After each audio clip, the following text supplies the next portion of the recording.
Assalamualaikum warahmatullahi wabarakatuh. Kawan, inilah di tengah perhitungan suara pemilu presiden yang mendapat respon panas dari kubu 01 dan 03. Secara tiba-tiba, Presiden Joko Widodo bertemu dengan Ketua Umum Partai Nasdem Surya Paloh. Jokowi terus terang mengatakan pertemuannya dengan Surya Paloh akan menjadi jembatan dengan partai-partai lain. Apa ini maksudnya Nasdem akan merapat ke Prabowo? Lalu apa nih respon PKB dan PKS? Tapi ada juga desas-desus yang mengatakan Nasdem akan bergabung ke PDIP dan menjadi oposisi. Sementara itu, suara dugaan kecurangan pemilu semakin keras menggaung. Kubu 01 dan 03 menolak hasil perhitungan suara yang menurut mereka syarat rekayasa. Suara Prabowo Gibran disebut sengaja digelembungkan. Informasi Jokowi makan malam dengan Surya Paloh dan unjuk rasa menolak pemilu akan kami rangkum bersama berita-berita viral lainnya dalam Inilah Berita. Bersama saya Restu Wulandari, inilah berita selengkapnya.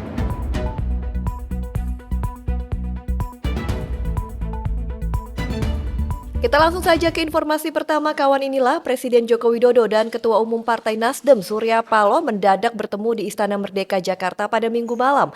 Keduanya mengadakan makan malam bersama. Desas-desus mengenai isi pertemuan menjadi perdebatan karena keduanya sudah terlibat perang dingin sejak Surya Paloh memutuskan mengusung Anies Baswedan sebagai calon presiden.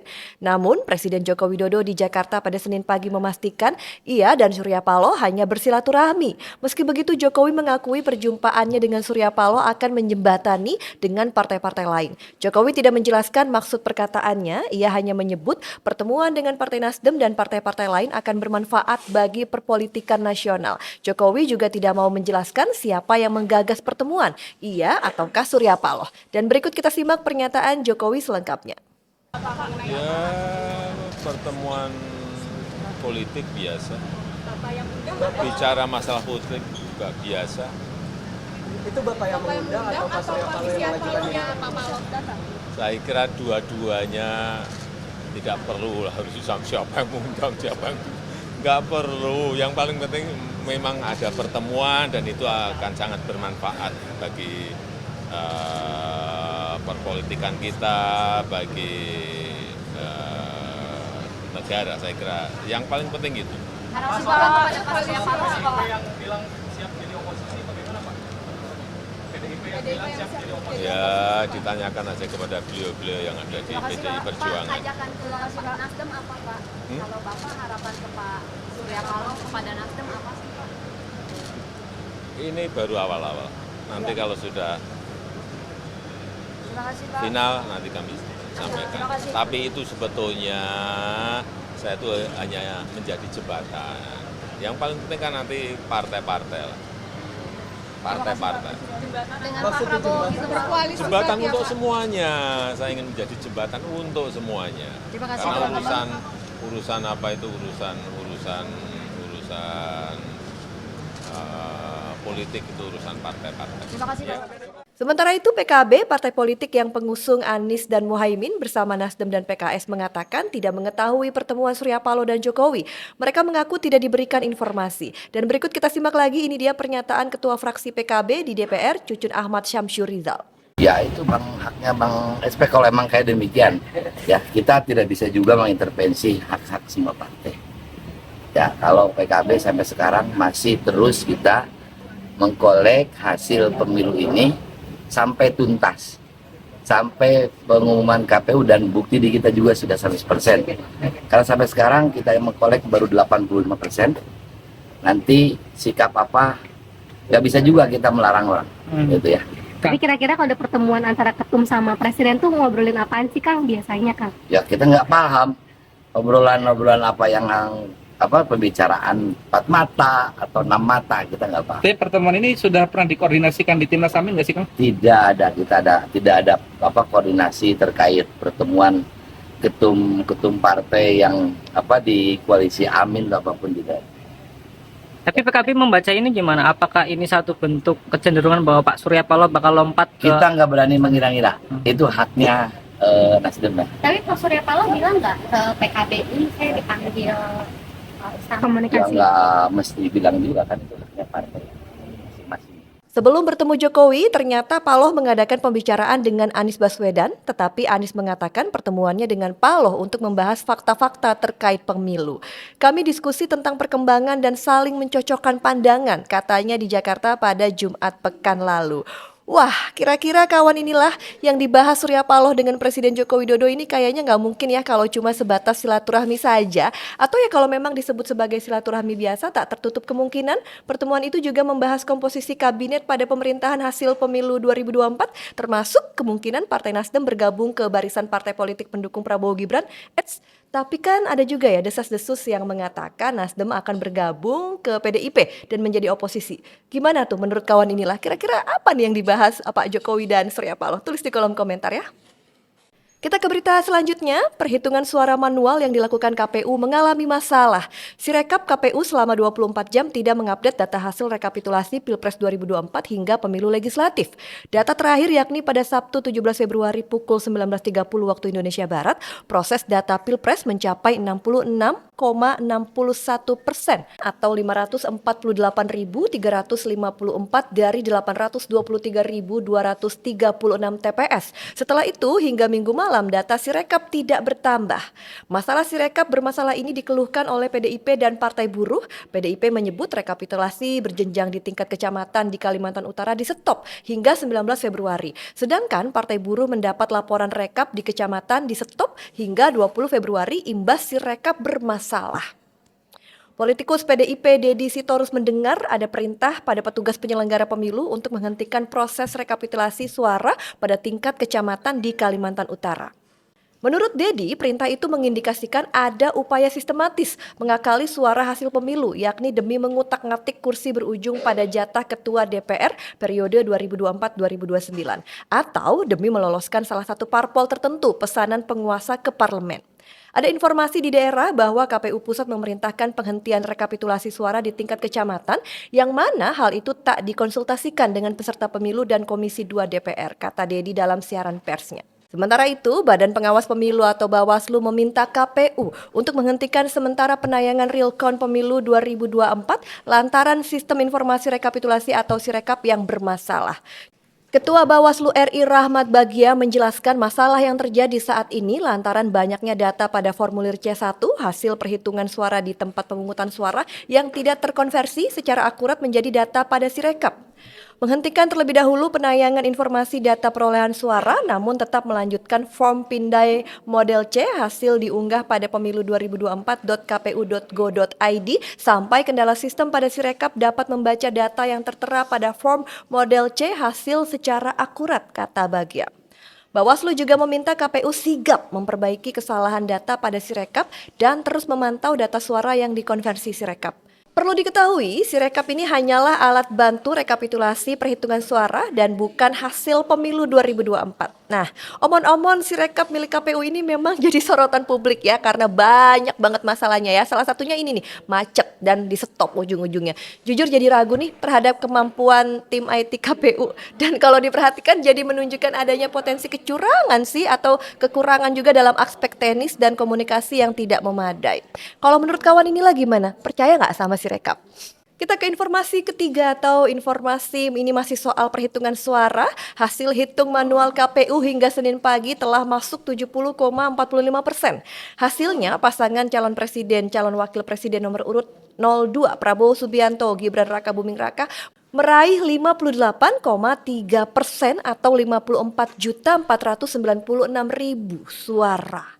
Sementara pasangan nomor urut 1 Anies Baswedan Muhaimin Iskandar memperoleh 24,35% atau 22.759.971 suara. Kemudian pasangan nomor urut 3 Ganjar Pranowo Mahfud MD mendapatkan 17,35% atau 16.212.475 suara.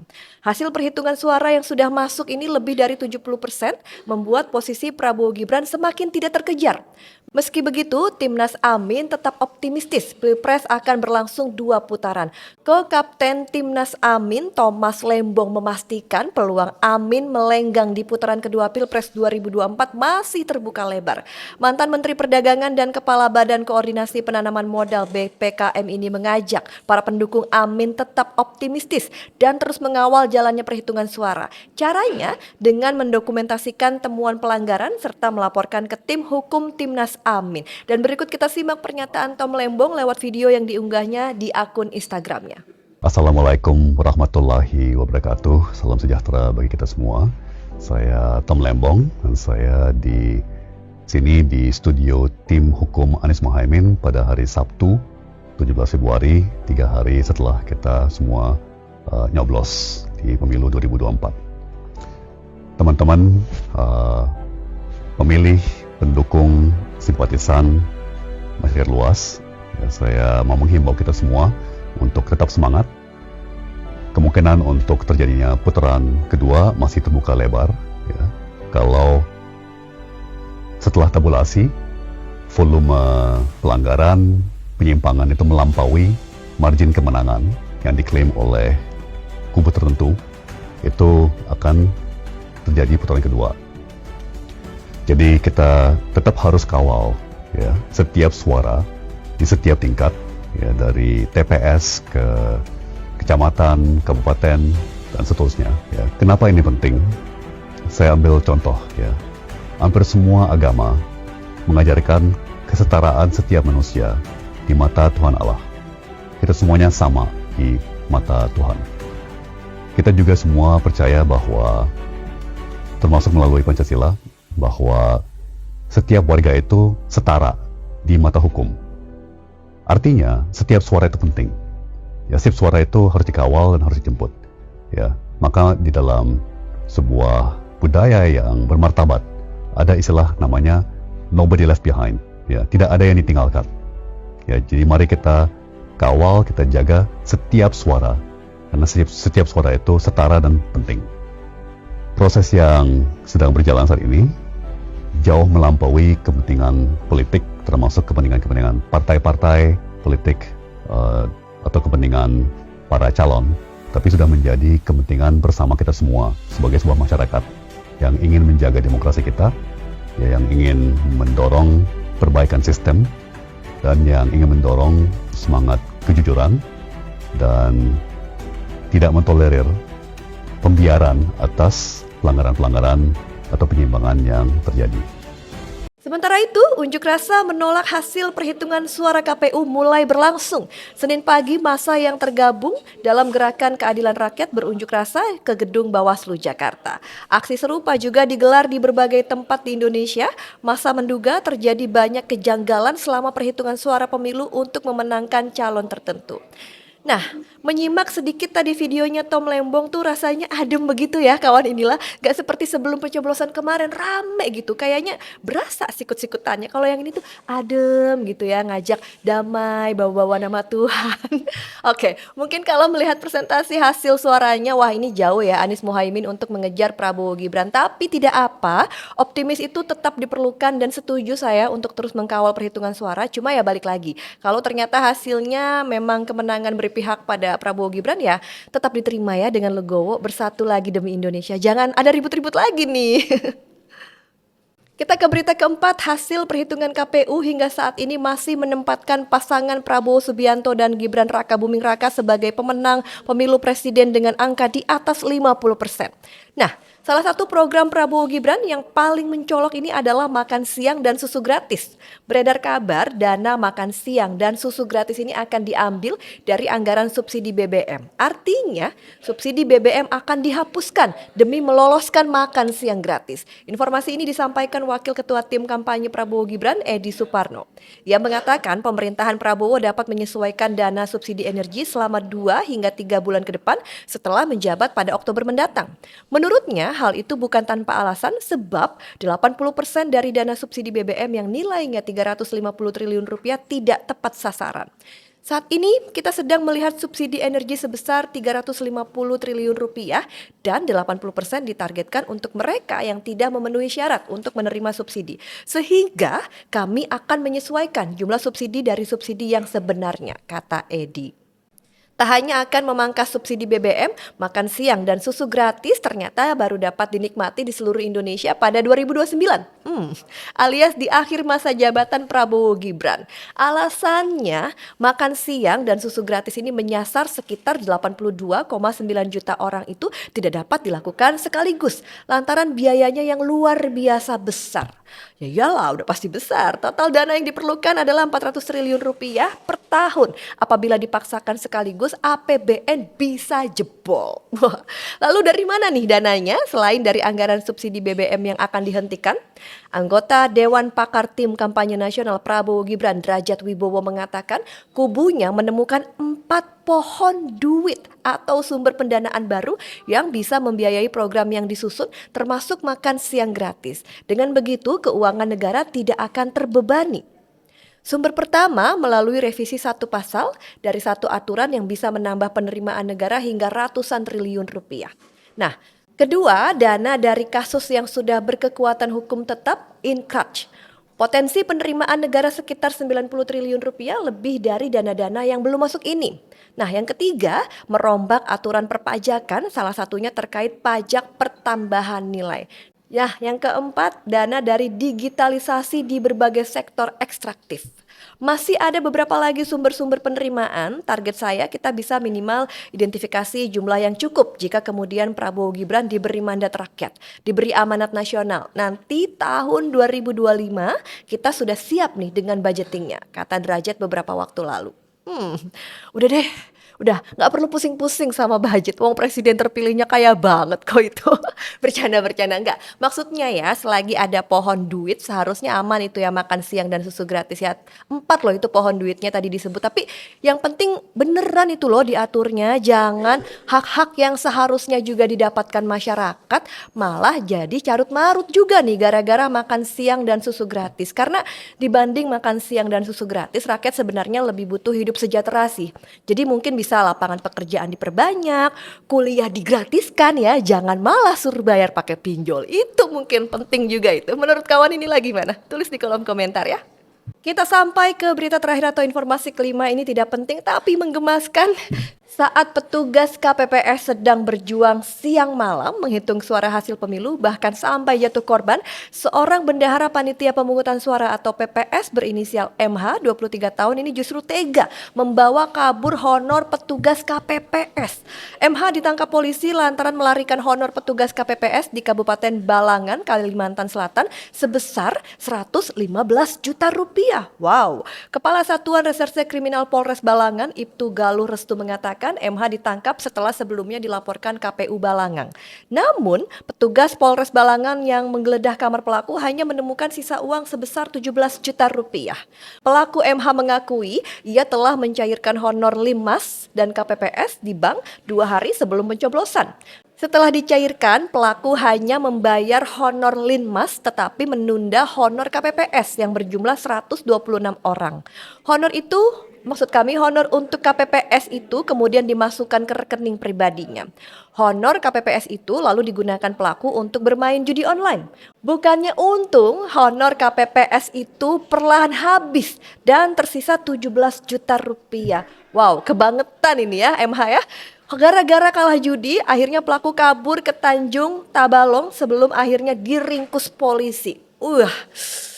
Aduh, saya gemes banget ini ya sama si MH. Tapi ngomong-ngomong, MH ditangkap karena main judi online. Lah terus artis-artis yang juga main judi online ketangkapnya gimana ya? Yang promoin maksudnya, yang promoin judi online itu gimana nih? Kapan ditangkapnya juga? Biar adil dan merata begitu loh, ya kan? Setuju nggak kawan inilah? Kalau menurut kawan inilah gimana? Tulis di kolom komentar ya.